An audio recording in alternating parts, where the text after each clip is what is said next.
नमस्कार, मी अमृता आकाश. आरोग्यम धनसंपदामध्ये आपलं स्वागत. आरोग्यम धनसंपदामध्ये आज आपण संधिवात दुर्बिणीद्वारे शस्त्रक्रिया आणि सांधेरोपण याविषयी माहिती घेणार आहोत आणि आपल्याला मार्गदर्शन करण्यासाठी आपल्यासोबत आहेत डॉक्टर वैभव कासोदेकर. डॉक्टर, कार्यक्रमात आपलं स्वागत करते. कार्यक्रमाला आपण सुरुवात करणारच आहोत. त्या अगोदर आपण डॉक्टरांची ओळख देखील करून घेऊया. डॉक्टर वैभव कासोरेकर हे अस्थिरोग तज्ञ आहेत. त्याचबरोबर ते वोकार्ड हॉस्पिटलमध्ये कार्यरत आहेत. त्यांनी दुर्बिणीद्वारे शस्त्रक्रिया आणि सांधेरोपण शस्त्रक्रिया म्हणजेच की होल ऑर्थोस्कोपी सर्जरी आणि जॉइंट रिप्लेसमेंट सर्जरीमध्ये स्पेशलायझेशन केलंय.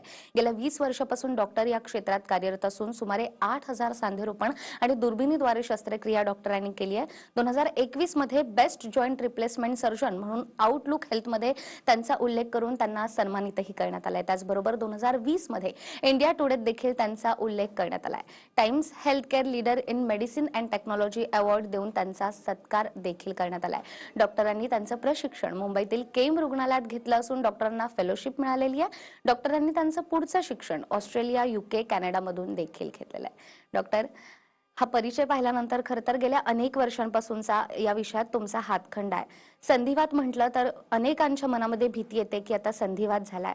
तर संधिवात म्हणजे काय आणि संधिवात होण्यामागे नेमकी कोणकोणती कारणं असू शकतात? हो. संधिवात किंवा सांधेदुखी ज्याला आपण म्हणतो, हे खरं विविध वेगळे प्रकार आहेत. सांधेदुखी म्हणजे आपण जसं म्हणतो की एखाद्याचा सांधा दुखणं, याला सिंपल याला आपण सांधेदुखी म्हणतो. आणि ज्यावेळेला संधिवात आपण म्हणतो त्यावेळेला आर्थरायटिस किंवा ज्यावेळेला आपण म्हणतो की एखादा गुडघा जो झीज झालेली आहे किंवा जसं वयोमानापर्यंत ज्यावेळेला झीज होते त्याला आपण ऑस्टिओआर्थरायटिस असं म्हणतो. हा एक प्रकार झाला संधिवाताचा. त्याच प्रकारे बरेच लोकांना माहिती असेल आमवात किंवा रुमटॉइड आर्थरायटिस हा एक दुसरा प्रकार झाला, ज्याच्यामध्ये आपण कमी वयातल्या स्त्रियांमध्ये आपण हा रोग बघतो, ज्याला रुमटॉइड आर्थरायटिस म्हणतात. तसेच दुसरे आर्थरायटिसचे प्रकार म्हणजे अँकायलोजिंग स्पॉन्डिलायटिस किंवा काही जणांना युरिक ॲसिडचा त्रास असतो, ज्यांना गाऊट असं आपण म्हणतो, ज्यांच्यामध्ये युरिक ॲसिडचं प्रमाण रक्तातलं खूप वाढलेलं असतं. असे विविध प्रकारचे सांधिवात असतात. पण हे सांधिवात आहे त्याची प्रत्येकाची लक्षणं देखील वेगळी आहे. सांधेदुखी हे फक्त एखादं लक्षण झालं जे या सांधिवातामध्ये बघितलं जातं. पण जसं मी सांगितलं की आमवात आहे तर त्याच्यामध्ये आपल्या हाताचे किंवा पायाची जी बोटं आहेत त्यातले छोटे जे सांधे आहेत त्याच्यामध्ये दुखणं बरेचसं बघण्यात येतं आपल्याला. सकाळी उठल्यानंतर हे सगळे सांधे जाम झालेले असतात. जिने चढताना किंवा उतरताना किंवा आपल्या आजी आपण जसं बघतो, आजी किंवा आजोबा त्यांना मांडी घालायला जमत नाही किंवा आपण शौचालयाला जसं बसतो तसं बसता येत नाही, ज्याला आम्ही म्हणतो की स्क्वॉटिंग जमत नाही. अशा सगळे प्रकार असतात आणि ह्याही दुखापतीमुळे हे संधिवात होत असतात. अगदी संधिवात का होतो हे तुम्ही सांगितलं. मात्र आपण बघितलं तर आता संधिवात होण्याचं प्रमाण देखील वाढलेलं आहे. तर त्यामागे नेमकी कोणती कारणं असू शकतात? हो, जर आता तुम्ही बघितलं तर आता 60 नंतर सर्वसाधारणपणे 40% लोकांमध्ये आता आपण संधिवात बघतो आणि स्त्रियांमध्ये हे जे प्रमाण आहे हे 3 पटीने जास्ती आहे. म्हणजे आम्ही ज्यावेळेला बघतो हे पेशंट्स OPDमध्ये त्यावेळेला स्त्रियांमधला हा प्रकार आम्ही खूप जास्ती बघतोय आणि याची विविध कारणं पण आहेत. आपण सध्याच्या काळामध्ये जर बघितलं तर ज्याला आपण स्थूलपणा किंवा ओबेसिटी म्हणतो हे आपण खूप बघत आहोत. त्याचबरोबर लोकांचं एक्सरसाइज करण्याचं प्रमाण खूप कमी झालेलं आहे. जिथे बघावं तिथे लोक आजकाल गाड्या वापरतात. म्हणजे जिथे आपण नॉर्मली चालत जातो किंवा आपण ज्याला आपण व्यायाम करतो आपण असं म्हणतो ते लोक करत नाहीत. त्यामुळे त्यांचं वजन वाढतं आणि वजन वाढलं की सगळ्या सांध्यांची आणि गुडघ्यांची जी झीज असते ती खूप जास्ती होत असते आणि त्याच्यामुळे हा प्रमाण वाढतं. त्याचबरोबर लोक आजकाल इंडोर्स ज्याला आपण म्हणतो खूप राहत आहेत. उन्हामध्ये जाणं होत नाही, त्यामुळे त्यांना व्हिटॅमिन डीची डेफिशियन्सी होते आणि व्हिटॅमिन डीची डेफिशियन्सी झाली की आपले हाडं जे असतात ते ठिसूळ व्हायला सुरुवात होते आणि झीज व्हायला सुरुवात होते. ही सर्व कारणं जी आहेत की ज्याच्यामुळे आपल्याला आजकाल कमी वयामध्ये देखील बघायला मिळतात. म्हणजे जे संधिवात आम्ही 60 नंतर बघत होतो ते आता 40व्या वर्षीच बघायला लागलेलो आहोत. अगदीच कमी वयात देखील संधिवात होऊ लागलेला आहे. जशी तुम्ही अनेक कारणं सांगितली. याचं निदान झाल्यानंतर किंवा याची लक्षणं समोर आल्यानंतर संधिवातावर देखील उपाय असतात का आणि मग ते पुढचे उपचार कशा पद्धतीने होतात? नक्की, खूप छान प्रश्न विचारला. कारण प्रत्येकाला असं वाटतं की संधिवात झाला म्हणजे आता मला शस्त्रक्रियाच लागणार, बाकी दुसरा काही पर्यायच नाही. पण हे चुकीचं आहे. तुम्हाला जर सांधेदुखी सुरू झाली किंवा ज्याची सांधिवाताची जर लक्षणं दिसायला लागली तर लगेच आपल्या अस्थिरोग तज्ज्ञांना दाखवा. कारण शस्त्रक्रिया हा शेवटचा उपाय झाला. सर्वात पहिले आम्ही काही औषधं देतो. त्याचबरोबर काही लाईफस्टाईल मॉडिफिकेशन असतात. म्हणजे काय, लाईफस्टाईल मॉडिफिकेशन म्हणजे काय, की आपण जर मांडी घालून बसलो किंवा आपण खाली खूप ज्याला आपण स्क्वॉटिंग पोझिशनमध्ये जर बसलो तर त्याची झीज वाढत असते. त्यामुळे आम्ही सांगतो की तुम्ही साधारणपणे स्क्वॉटिंग करू नका, मांडी घालून बसू नका. त्याचबरोबर एखादे खूप वयोवृद्ध असतील आणि जर झीज असेल तर आम्ही सांगतो की एखाद्या हातामध्ये काठी घ्या. काठी घेतल्याने देखील आपलं वजन जे त्या सांध्यावर असतं ते कमी होतं आणि त्याच्यामुळे जे सांधे दुखत असतात ते देखील कमी होतात. त्यामुळे ह्या गोष्टी म्हणजे औषधं झाले, त्याचबरोबर फिजिओथेरपीमध्ये देखील विविध प्रकार असतात ज्याच्याने व्यायाम केल्याने आणि ते केल्याने आपलं दुखणं जे असतं ते कमी होऊ शकतं. त्यामुळे शस्त्रक्रिया व्यतिरिक्त बरेचसे आपल्याकडे उपचार आहेत. त्याचबरोबर ज्याला आपण म्हणतो नी ब्रेसेस, काही वेळेला बेल्ट्स असतात जे आम्ही देतो पेशंट्सना, ज्याच्यामुळे पेशंट्स कम्फर्टेबल होतात, चालायला खूप सोपं जातं. आणि एक्सरसाइज मात्र करणं फार महत्त्वाचं आहे. त्यामुळे हे सर्वांनी लक्षात ठेवलं पाहिजे. अगदीच. त्यामुळे व्यायाम करणं देखील तितकंच महत्त्वाचं आहे. मात्र तुम्ही सांगितलं की शस्त्रक्रिया शिवाय देखील इतरही उपचार आहेत ज्याने हो. संधिवात बरा होऊ शकतो. तर जे प्रेक्षक आता पाहतात आहेत, स्क्रीनवर डॉक्टरांचा नंबर देखील आहे. संधिवात झाला म्हणून घाबरून जाण्याचं कारण नाहीये. तर शस्त्रक्रियेशिवाय देखील अनेक असे उपचार आहेत ज्याची माहिती आपण डॉक्टरांकडून घेतोय. डॉक्टर, संधिवाताचा त्रास सुरू झाल्यानंतर गुडघे दुखायला लागतात आणि मग अनेक वेळा आपण पाहतो की गुडघ्यांमध्ये इंजेक्शन दिलं जातं. तर बरोबर. हे नेमकं किती योग्य आहे? बरोबर. हा एक दुसरा महत्त्वाचा प्रश्न विचारला आहे, की गुडघ्यामध्ये इंजेक्शन घ्यायचं का नाही आणि ते इंजेक्शन कुठलं असतं? सर्वसाधारणपणे गुडघ्यामध्ये जे इंजेक्शन्स दिले जातात ते 2 प्रकारचे असतात. एक आहे ज्याला आपण स्टिरॉइड इंजेक्शन म्हणतो आणि दुसरं आहे ज्याला आम्ही विस्को सप्लिमेंटेशन म्हणतो. तर आताच्या याच्यामध्ये जर बघायला गेलो तर संधिवात जो वयोमानापर्यंत आलेली झीज असते किंवा ऑस्टिओआर्थरायटिस ज्याला आपण म्हणतो, त्या केसेसमध्ये आम्ही विस्को सप्लिमेंटेशन नावाचे इंजेक्शन्स असतात जे आम्ही देतो. म्हणजे एखादं आपलं इंजिन आहे, जर ते जाम झालं तर आपण काय करतो, आपण त्याच्यात ऑइल सोडतो. तसं हे इंजेक्शनचं काम आहे. हे जे इंजेक्शन असतं, जे आपले जो जॉईंट असतो त्याच्या आतमध्ये एक फ्लुइड असतं. ते फ्लुइड कमी झालं, ज्याला आम्ही लुब्रिकंट म्हणतो, ते कमी झालं की सांध्याची झीज व्हायला सुरुवात होते. ते लुब्रिकंट टाकायचं काम हे विस्को सप्लिमेंटेशन करतं. त्यामुळे जर ते इंजेक्शन आपण टाकलं, म्हणजे जर माइल्ड, मॉडरेट आणि सिव्हिअर केसेस जर आपण धरल्या, तर माइल्ड आणि मॉडरेट केसेसमध्ये जर आपण ह्या इंजेक्शन घेतलं तर याचा खूप फायदा होतो आणि बऱ्याचशा लोकांना त्याचं दुखापत जी झालेली असते ती होत नाही आणि कम्फर्टेबली ते चालू फिरू शकतात. दुसरं इंजेक्शन असतं ते स्टेरॉइड, जे सर्वसाधारणपणे आम्ही अवॉइड करतो, पण काही केसेसमध्ये ते खूप चांगलं काम करतं. पण रेअरली नावडेज आम्ही यूज करतो ते स्टेरॉइड इंजेक्शन्स जे आहेत ते. त्यामुळे शक्यतो आम्ही स्टेरॉइड इंजेक्शन्स आपण टाळले पाहिजे. अगदीच. त्यामुळे इंजेक्शन टाळली पण पाहिजे. मात्र इंजेक्शन नंतर देखील त्यांच्या शरीरावर नेमके कोणकोणते बदल होतात हे तुम्ही सांगतायत. शस्त्रक्रिया देखील होतात. शस्त्रक्रियेचे देखील आता प्रकार खरं तर समोर येतात आहे. बरोबर. सांधेरोपण शस्त्रक्रिया असेल किंवा दुर्बिणीद्वारे करण्यात येणारी शस्त्रक्रिया असेल, तर याविषयी देखील प्रेक्षकांना काय माहिती द्याल? नक्की. तर जर आपण आता हे झाले, आपण आपण आतापर्यंत डिस्कस करत होतो ते म्हणजे कसं, की आपण शस्त्रक्रिया विना आपण काय काय करू शकतो, तर त्याच्यामध्ये आपण सगळं डिस्कशन केलं. आता जर शस्त्रक्रिया म्हटली तर शस्त्रक्रिया म्हणजे फक्त सांधेरोपण शस्त्रक्रिया करायची गरज नाही. कारण लोकांना वाटतं झालं आता माझा गुडघा बदली करणार आहेत डॉक्टर, किंवा माझं कुब्यातलं हाड बदली करणार आहेत डॉक्टर, अशातला काही भाग नाही. बरेचसे सर्जरीज आहेत ज्याला आम्ही की होल सर्जरीज म्हणतो किंवा आर्थ्रोस्कोपिक सर्जरीज म्हणतो. आता काही माइल्ड केसेसमध्ये बऱ्याचशा वेळेला जसं आपल्या हाडांची झीज होत असते त्याच वेळेला 2 हाडांच्या मध्ये एक गादी असते ज्याला आम्ही मेनिस्कस म्हणतो.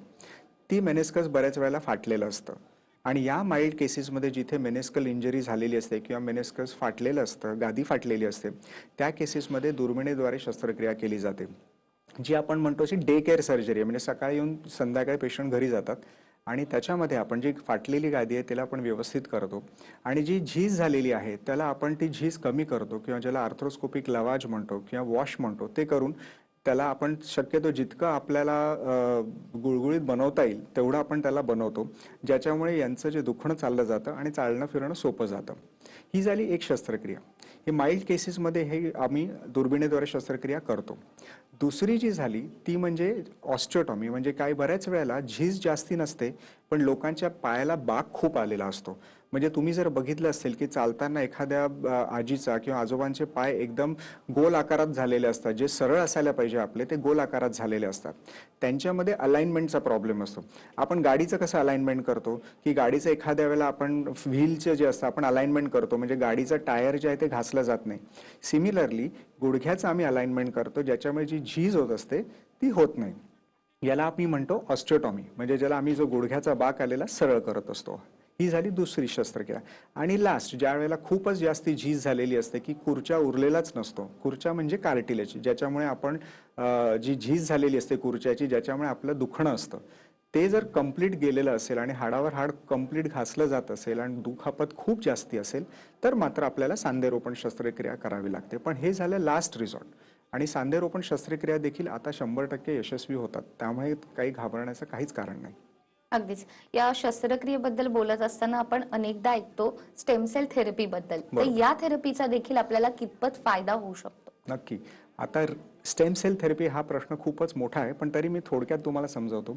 स्टेम सेल थेरपी किंवा आता रिजनरेटिव्ह मेडिसिन आपण म्हणतो.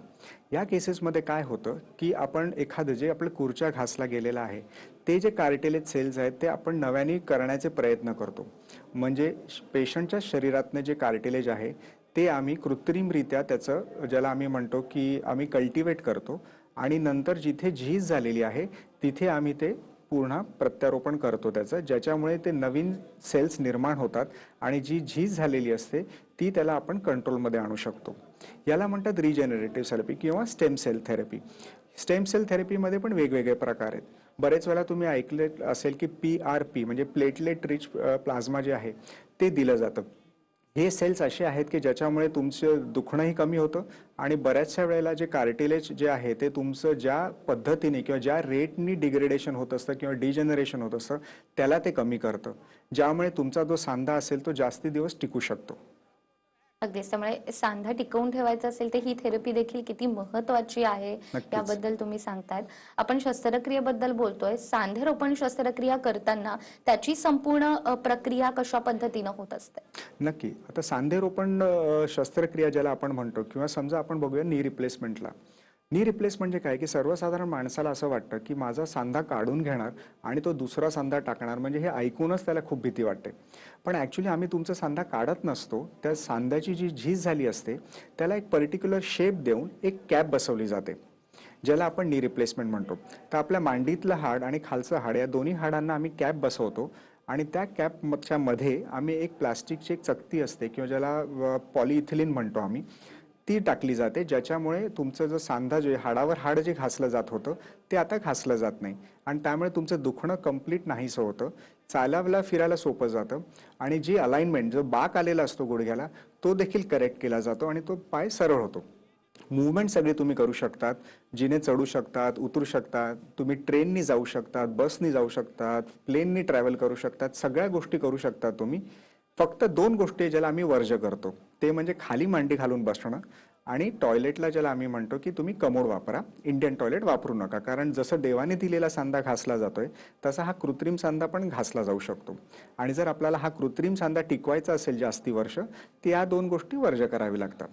तर हे थोडक्यात झालं की सांधेरोपण शस्त्रक्रिया म्हणजे काय किंवा काय करता येते आपल्याला.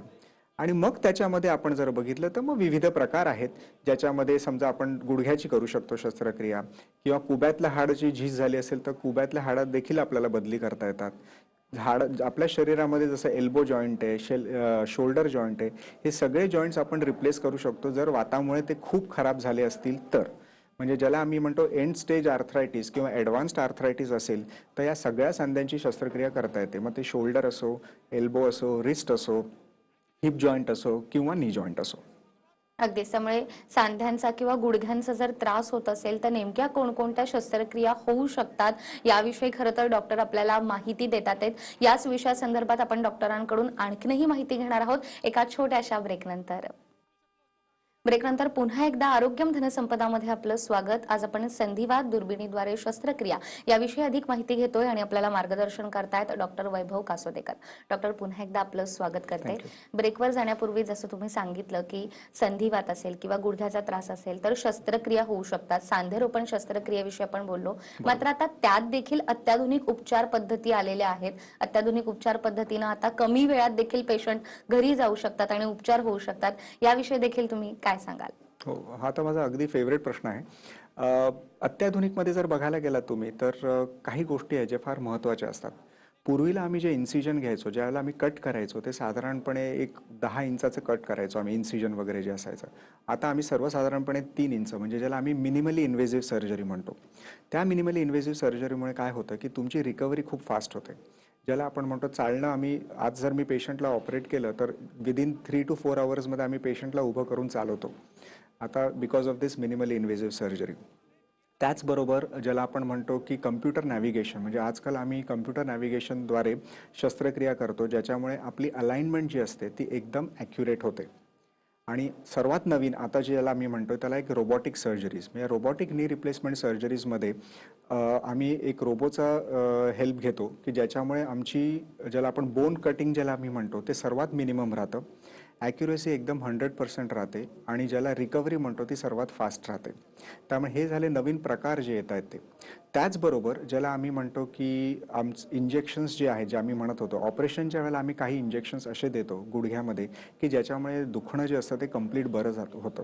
पेशंट्सला मेन भीती काय असते की ऑपरेशन नंतर मला भयंकर दुखणार का, मला खूप त्रास होणार का. तर तुम्ही जर बघितलेत हे आमचे पेशंट्स जे आहेत तर 2-3 तासानंतर उभे राहून ते चालतात आणि त्यांना स्वतःना विश्वास होत नाही की मी 2-3 तासामध्ये ऑपरेशन नंतर उभं राहून चालायला सुरुवात केलेली आहे म्हणून अशी. त्यामुळे ही जी जे आपण नवीन टेक्नॉलॉजी म्हणतोय, नवीन इंजेक्शन्स जे आहेत ज्याला मी ॲनाल्जेसिया किंवा पेन रिलीफ म्हणतो, ही इतकं छान आहे की ज्याच्यामुळे patients are very comfortable surgery नंतर देखील. आणि जे आम्ही पूर्वीला 8-8 दिवस पेशंट्सला ठेवायचो ते आता 2 आणि 3 दिवसांवर आलेले. आणि आता in fact we are working towards a day care surgery, म्हणजे आपल्याला आम्ही थोड्या दिवसांनी असं होणार आहे की आम्ही एका दिवसामध्ये सकाळी येऊन संध्याकाळी पेशंट्सला डिस्चार्ज करणार आणि याकडे आमचं सर्वांचं लक्ष आहे.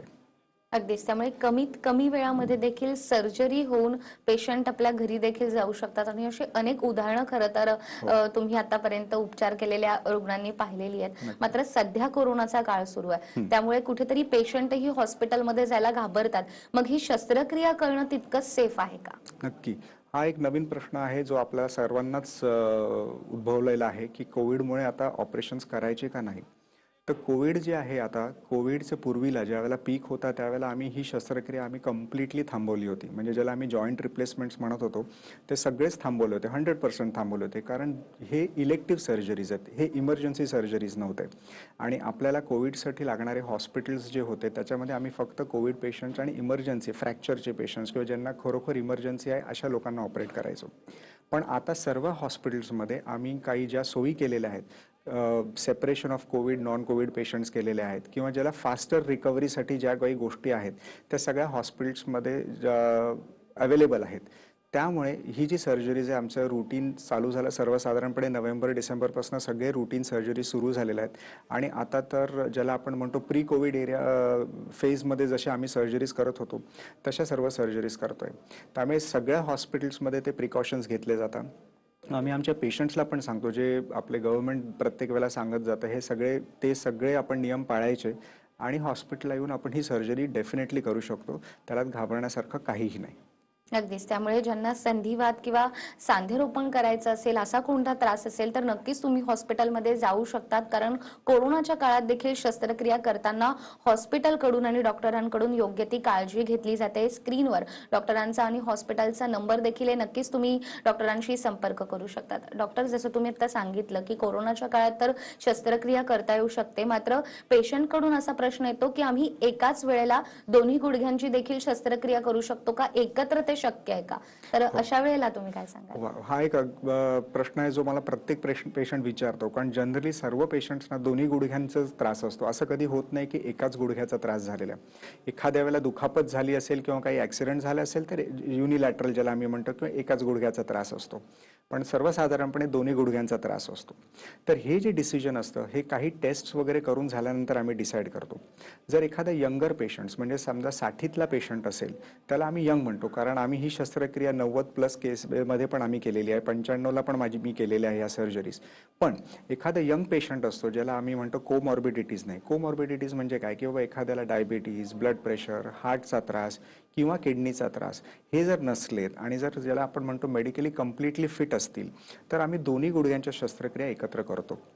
पण मात्र जर एखादा ज्याला आपण वयाने जास्ती असेल किंवा एखाद्याला हार्टचा त्रास असेल, कोणाची बायपास झालेली असते, कोणाचे किडनी ट्रान्सप्लांट झालेले असतात किंवा कोणाला बाकी काही इश्यूज असतात, अशा केसेसमध्ये आम्ही एका वेळेला एकच सांध्याचं रिप्लेसमेंट करतो आणि 1.5 ते 2 महिन्यानंतर मग आम्ही दुसऱ्या सांध्याचं करतो.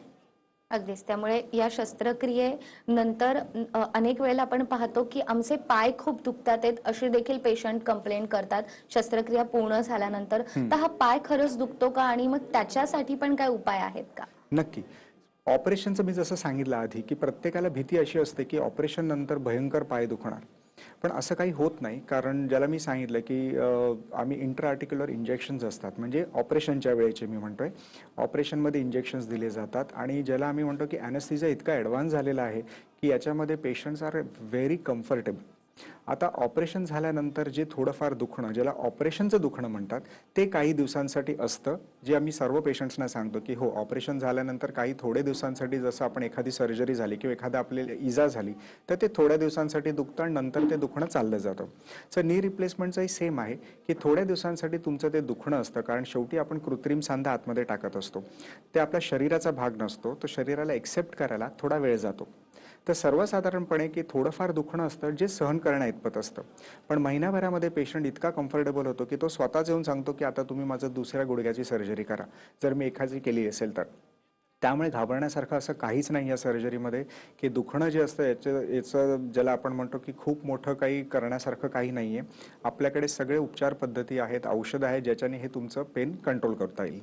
अगदीच. त्यामुळे उपचार पद्धती अशी आहे, की शस्त्रक्रिया झाली तरी देखील पेन होतं, मात्र त्यावरही उपचार आहेत आणि पेशंट आपल्या पायावर पूर्वीसारखे उभे नक्कीच राहू नक्कीच. शकतात. डॉक्टर, अतिशय महत्त्वाचा आजचा विषय आणि तुम्ही आम्हाला मार्गदर्शन केलं यासाठी आपले खूप खूप आभार. Thank you so much. त्याचबरोबर आरोग्यम धनसंपदामध्ये वेळ झालीये इथेच थांबण्याची. पुन्हा भेटूया एका नव्या विषयासह. तोपर्यंत नमस्कार.